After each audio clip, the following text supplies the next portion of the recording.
Well, hello folks, Paul here, live in Migvie Kirk, except you only seen it live, I've recorded it. The reason being I wasn't able to do my live fiddle workshop tonight because, we had a few things on. I've been pretty busy all day. First up, I had to get an emergency dental appointment, and that's not quite so easy, but the end of last week, I broke a tooth, bottom right, third for the back. Eating a Scotch egg, if you can believe that. Now, I ken that the chemotherapy and the radiotherapy is quite hard on the teeth and bones, so I did expect to have maybe issues with the teeth at some point, but I wasn't expecting it to be broken off by a Scotch egg. But there was something hard, and I think it was a wee bit of bone in the sausage meat. If you care about a Scotch egg, it's a boiled egg in the middle, and it's got sausage meat, usually pork of some sort, around it, and then breadcrumbs, and it's deep fried. Scotch egg, it's got to be deep fried, but they taste great. Anyway, they're a kind of popular picnic food, and we got some Scotch eggs for Gunnawa last week, except we didn't go, so they were sitting needing using, and so I thought I'd have one for lunch, and lo and behold, it opened up that tooth, which was it bared the nerve, which was kind of okay, but they would leave that open, so I had to go to Huntly to get that fixed. And I've been recording this afternoon, and then Shona is doing a thing for the Scots Music Awards, where she's up for Entertainer of the Year, but she was also invited to do some performing, so we were filming that this evening, so we didn't really have enough time to fit in a workshop. So I have done all that, and I've come down here tonight afterwards. So any of you viewers out there that are following the workshops will be aware that I've been ploughing through the works of James Scott Skinner, and I'm up to my neck in the Harp and Claymore collection at the minute, which is a great collection. In fact, hold on, let's hold this up for you. But this is an original copy. It's an original. It's got probably the most famous photo of James Scott Skinner, if I can hold that up for you. Look at that. Fearsome looking money there. I think if there was going to be a statue of Skinner, that's the image I think would be the image I would like to see put up there. And I think it's really because that's how Skinner wanted himself to be seen. And there is permission for it to be erected. So we're not very far down the fundraising route, but we're going to get there. So I thought I'm going to do some more Skinner tunes. I'm up to, as of today, I had posted the 10 I did the day, but I've done 490 of Skinner's compositions. So the morning I'll have 500 in, and I'll be quite happy with that effort. But I've still got almost 200 to go. That's quite a lot of tunes to get through, but over 500's doing pretty well. So, what I'm going to do today is one of these tunes for the Harp and Claymore, which is a reel that I'd never played. Like a lot of these tunes, I'll be honest. He wrote nearly 700, and I would say I could play between 50 and 100 that I knew. So that leaves a lot of music that I didn't ken. So I find myself getting tripped up time and time again with tunes that I think, well, it looks alright, and then find that there's flats thrown in that you didn't expect, or sharps or naturals, and funny cheeky little movements that really trip you up if you're not paying attention. Wouldn't be so bad if you're just trying to learn one or two tunes, but when you're going through tune after tune after tune, you didn't ken, it really can catch you unawares. So Mr. Skinner's a bit of a rascal, but I'm really enjoying it, I have to say. And so this is a tune that I came across, I think it was yesterday or the day before. It's a reel, and it's called the Dundee Burns Club, and I absolutely care. I've never heard this played by anybody. Now that is not to say that it doesn't get played, but certainly I didn't ken it. So I thought it'd be quite nice to get this in out and about, and hopefully some folk will pick it up. The Harp and Claymore is not a collection, it's easy to get, but I will be posting the music as well, so if you want to play along, the music will be there. So a nice, fairly simple key, but watch that G, because that's a natural. Okay, because that'll really catch it. It's near. That's it. G sharp when you're playing an A. But in this, it's got to be. So a lot of these pipe style tunes that Skinner's written, you find that top G sharp. It's not a G sharp, it's a G natural. So I'll play it through quick for a start and then we'll just go through it. In the music here, and if you've got the music in front of you, it says the first measure, merrily. And then the second measure has got with fire. And then the last line, it's got vigorous bowing. So, yeah, so let's just play it through at steady speed, but a dance speed nonetheless.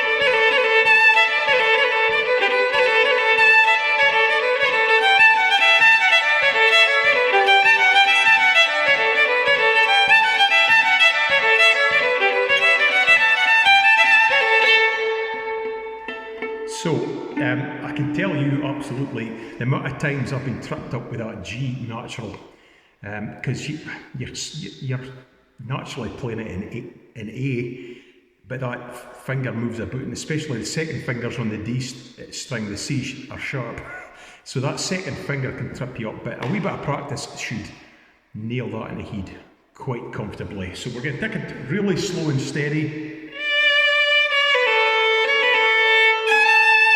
About that speed.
tricky actually. It's a nice tune, totally new to me.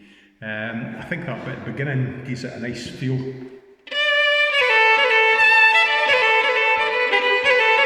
It's quite different from any other Skinner tunes that I've played.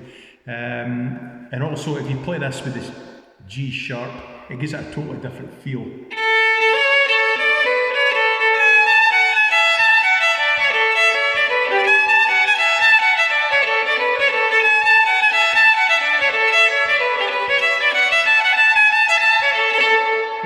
It's not unmusical. It's if somebody composed that and I'd never heard it, I wouldn't argue with that. But I do think it is better than the G natural. It only happens in the second half. Apart from there's a lower G natural on the D string.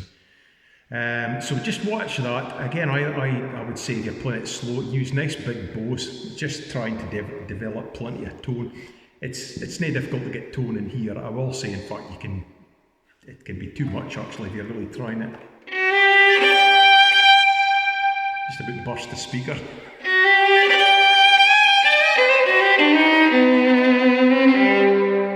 When you're sitting in here, you really feel totally immersed in the sound, which is nice for a wee while, but it gives you a lot of freedom. It's very helpful when it comes to expression and tone. I suppose that's why folk like a bit of reverb on the speakers, because it covers over a lot actually. A dry room really shows up folks' shortcomings, I have to say. Right, let's do this again.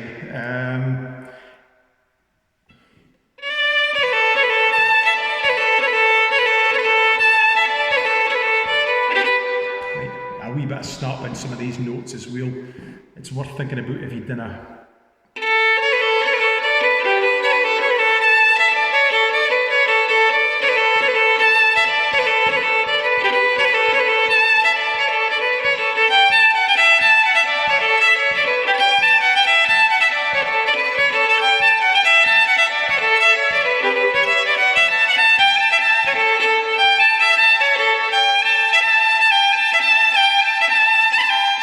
start a wee bit.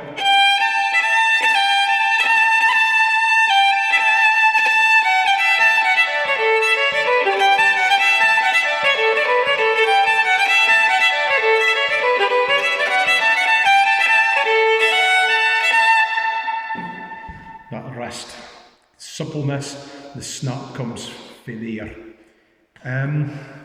I've had folks saying that it looks like there's no effort in that, and I suppose there is, but it takes a lot of work to get it feeling like that. I didn't know really quite how I got there with regards to that, but that snap of the wrist gives you the subtlety, it gives you the lift without it sounding overdone, and that's the one thing if you are trying to put a wee bit of snap into the reels, which they need, but if you're trying to put them in, I find invariably with my pupils that they overdo it. It's just it gets over muckle. And I have to say it's almost worse than nae snap at all. But it's subtle. It's not like a space. It's not nearly as strong. It's not got near as much attack. There's not as much attack with a reel. But it's subtle, but it's there. It gives you that wee touch of lift. And things like that. It's worth practicing it on its own. Should be crisp and clean, articulate sounding.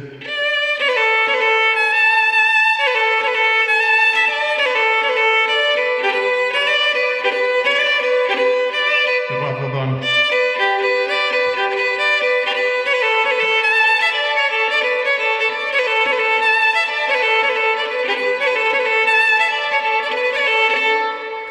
and so if you've got this touch of snap, you also have to make sure that when you're bouncing up, you cross the string and back across, make sure that you're catching the lower string that's the shorter note firmly enough for a note to sound. That's the thing. Sometimes when I'm teaching or adjudicating, they've cut it too fine. The intention is right, but are just not quite touching the note loud enough, or firmly enough, I should say, for the note to come through the rest of the noise, if you like. So make sure all the notes are there. No unimportant notes. Well worth bearing in mind. Right, play it slow, then a wee bit quicker, and then let's get dancing, okay?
Right, I'm nae marking Bowen into this old copy. It's a first edition, original copy of the Harp and Claymore.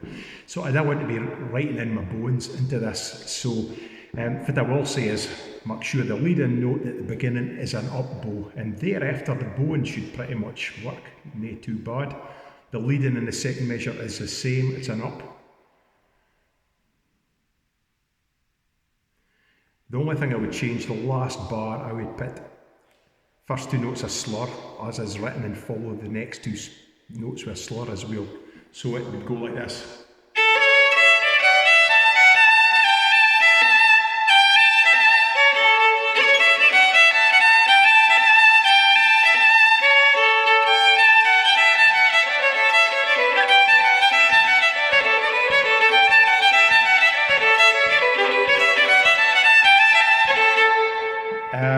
I might not have bowed it like that all the time, but that would work without any bother. Okay.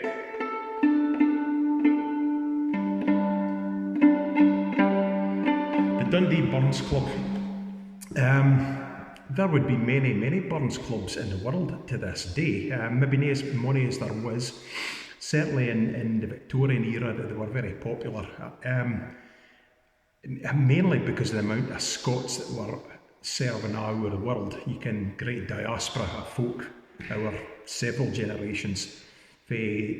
After the Battle of Culloden, I mean even prior to that, but after the Battle of Culloden there was a lot of folk went to the Carolinas during the Highland clearances. They were going to places like Cape Breton, and we often found Scots would have Burns suppers because they were homesick, and it was a way of celebrating home. And you found that this has been something that's continued right through. So the Dundee Burns Club actually shown us, one of Shona's ancestors was the president of that club, and he would have known James Scott Skinner.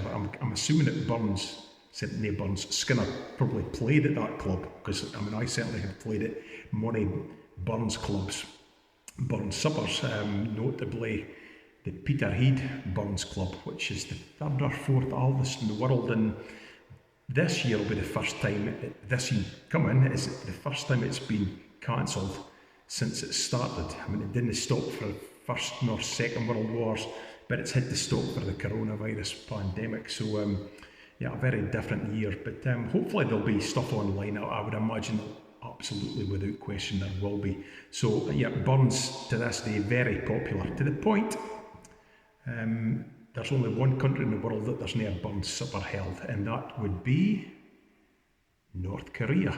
Be quite good to organising sometime, I suppose. I'm sure it would go without a hitch, but yeah, spread a bit of culture. So, anyway, I haven't heard whether I've got any plans or not. I doubt it very much. But you'd think Burns, he was popular in places like Russia because of the sentiment that a man's a man for all that. The world, man to man, the world hour shall brothers be for all that. So if you imagine that the socialism and communism at its pure, unspoilt stage as an idea that everybody is equal and born equal. Even the American Declaration of Independence speaks about the all born equal under the eyes of God. That sentiment, I mean, that's very Masonic actually, because Burns was a Freemason. Anyway, we'll get into different stuff. Let's stop and get back to the music, or I'll be on a rant. Anyway, that's a good going tune. I'm going to play something a bit heavier, and this is a tune called Sir William Wallace, and Burns is a giant in Scottish culture. William Wallace is also a giant in Scottish culture, Scotland's greatest national hero. If you've ever been to the Wallace Monument and saw that tower that was built for his memory, built by public subscription, you'll ken how big a deal he is in Scotland. And he's got his detractors, but he was a key figure in Scotland.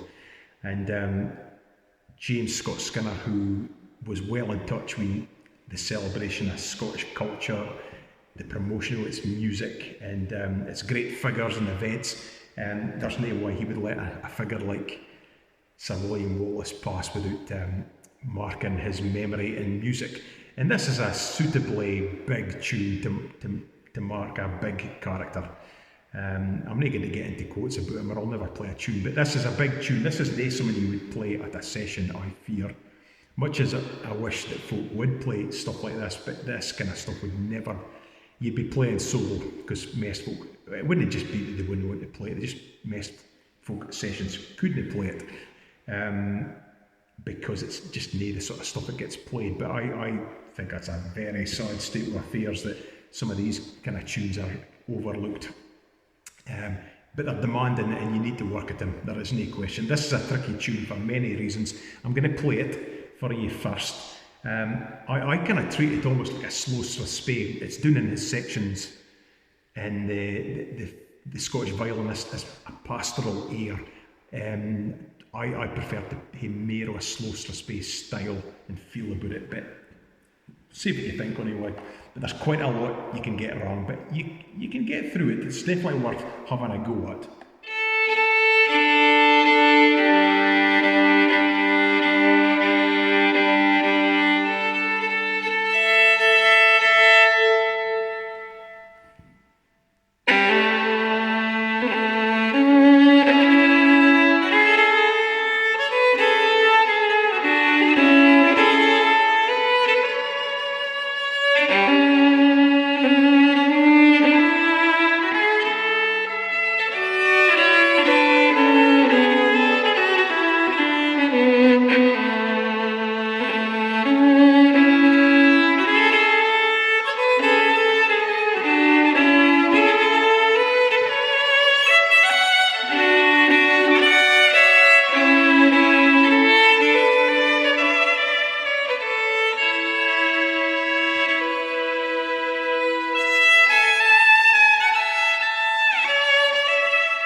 can see why you wouldn't play that at a session very often unless you really wanted to make, make a big statement. But as a piece of music, I mean, I think that's pretty near perfect for a tune that has Scottish character. Now, Skinner's music's nae good, absolutely nae. I mean, a lot of it's pretty mediocre, and I've played plenty of it. But his best stuff is just magnificent, and that tune, I think, it's demanded to play, and I have to say a lot of folk get totally put off by just take a look at that and think, oh my god, look at it. A tune like this, certainly, there's a lot of technical things to get your head around, like double stopping is quite a big thing in this, before you even get the character and phrasing. But what I would suggest is the best thing is play the tune and get to know it without any double stopping.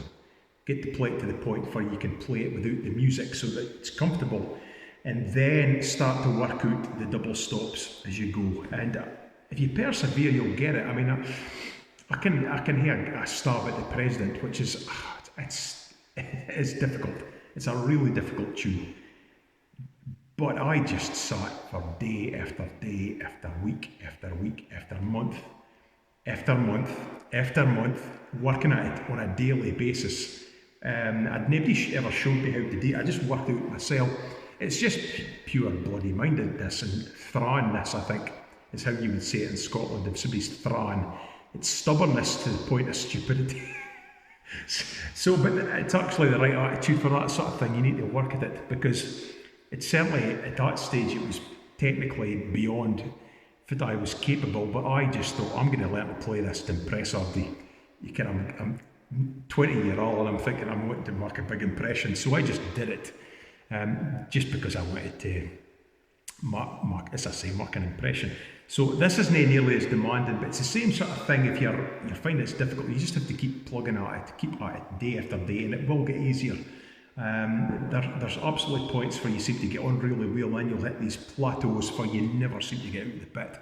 And I can absolutely remember being in my teens and thinking, that's it, I just can't seem to get any better, I'm just stuck here, and having that feeling for a while. And then actually you seem to come out of that without even realising you're further on, and you're not finding there's a problems, and your playing's coming on, and you're absolutely on song, and what the hell was I complaining about? So anyway, this is a tune for, if you just play it without the double stops, it's actually nearly so bad.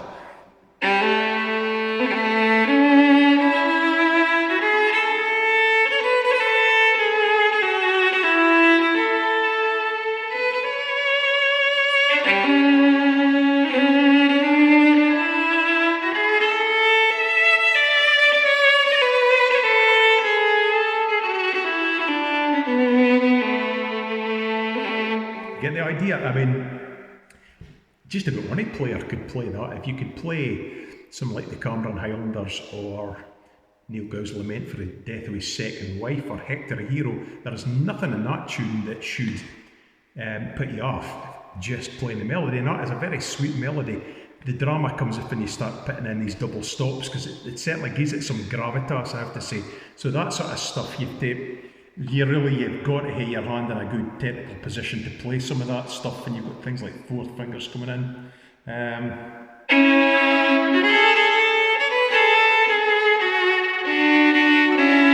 Things like that.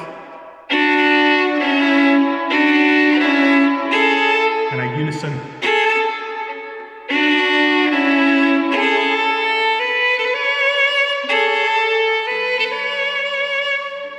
Turn here at the bottom.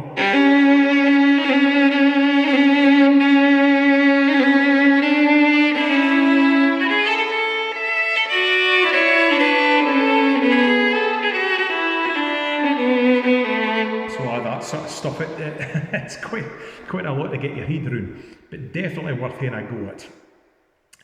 But just pick the melody on its own for a start.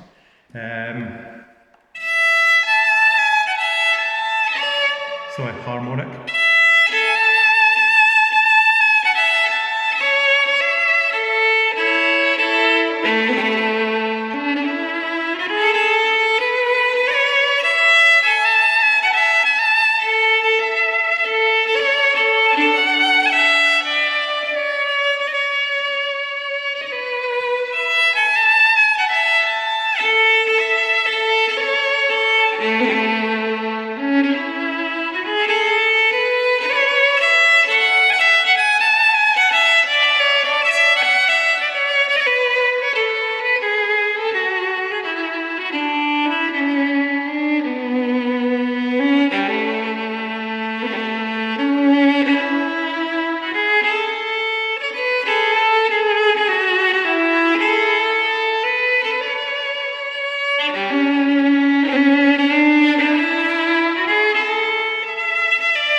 like a different tune. When you play it like that, it's nail obviously, but it feels different. It's much lighter and sweeter sounding. You've got all these double stops. It gets darker and heavier when you really get on the bottom strings, and yeah, it brings out the subtleties and the complexities into it. So regardless of how you play it, if you want to just play it without the complicated stuff, it still needs louds and softs. It's a sense of phrasing dynamics are important, and in this kind of tune, that's what really brings out the character. So I'm just going to play it through again. This is mere just as a demonstration, rather than hoping folk will play along. If you want to, but knock yourself out, like, but it's still good to have a bit of an insight into this sort of stuff, because it definitely should be played. Definitely should be played. And this is now in my concert repertoire since I started doing this project, playing Al Burns' stuff. But of course, I've got no concerts. It'll be online for the foreseeable future, but there we go, that's the way it is, so let's just mark the best of it. So anyway, Sir William Wallace, and I think that'll be enough, because it's a bit nippy in here. I would say, I can't see the time, but I reckon probably getting on for about 9:45 at night. At this time of year in Scotland, it definitely gets a bit nippy. It can be frosty, although it's been too wet this week, it's been too overcast. So frost isn't really something to worry about. So my tatties are okay for a few days yet. So we'll play it through and then we'll say fairly well. So Sir William Wallace, we are the Trimmins this time. And it is a slow air, but it does have some of that heavy, slow, suspect character, but it's not quite so accented maybe.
There you go. Sir William Wallace. Big tune to finish up with. Only 12 tunes a night, but I think if you go through them thoroughly, you can easily spend 40 minutes on one tune without too much bother.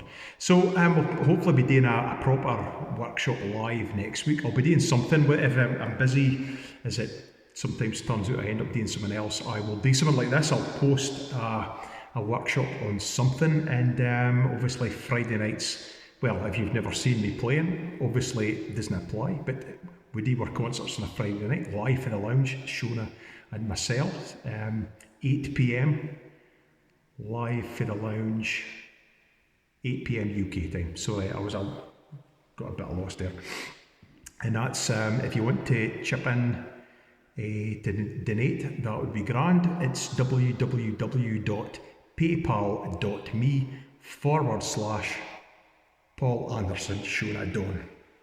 It's Shona Dawn instead of Donaldson because we couldn't fit it in, so it's Shona Dawn, all lowercase. So anyway, thanks for looking in, and I hope this has been of some use. I certainly enjoyed playing up here, and we'll see you later down the road. So all the best, folks. Have a good night.